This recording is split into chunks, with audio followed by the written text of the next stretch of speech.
tree planting at Christmas activities, exploration meetings at appreciation nights.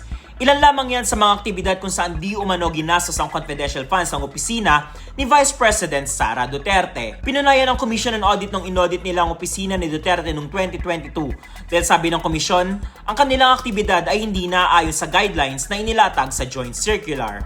Yan ang napag-alaman ng pinagpatuloy kanina ng prosekusyon ng pag-direct examine kay Sailin Del Ocampo, ang ikalawang co-auditor na iniharap sa impeachment trial ni Vice President Sara Duterte. Sa pag-audit ng COA sa OVP, napag-alaman na ginastos din ng confidential funds na umabot ng 500 million pesos sa mga consultation with barangay chairpersons, pasasalamat at update meetings sa mga tricycle operators at drivers, sa gift-giving activities at medical missions, pati na rin sa mga youth campaigns. Ano naman daw ang patunay na successful ang paggastos ng pera ng taong bayan sa mga ito?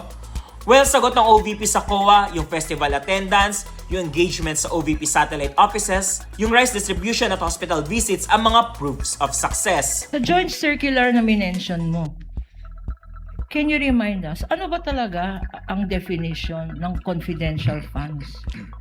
Ang confidential fund po, ito po yung lump sum amount na nasa General Appropriations Act na gagamitin po for confidential activities po ng isang ahensya.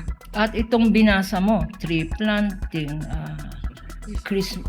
napakadaming Christmas party, napakadaming award ceremony, yan ba ay pinapayagan sa sinabi mong definition ng confidential funds?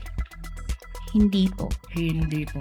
Nilabas din kanina ang listahan ng iba pang mga recipients ng confidential funds na para sa prosecution ay may questionabling pagkakakilanlan. Gaya ni na Pia Piatos Lim, Hart Santiago, Anong Pauco, Dennis Tanya Escudero, Beth Revilla, Jose Jocno Jr., Clarice Ontiveros, Ralph Josh Bacon, Jay Camote, Xiaomi Ocho, Dayan Maple Lapid, Jan Lapid at Fiona Villegas. Si Ontiveros at Villegas ang may pinakamalaking natanggap sa mga ito na nagkakahalaga ng 500,000 each. Kanina, Madam Witness, merong Pauco at merong Hart. Tinanong mo ba kung sino ito at kung related sila sa presiding officer natin? Hindi po. Hindi naman. Bakit hindi? Bakit hindi ka nag-verify ng mga pangalan?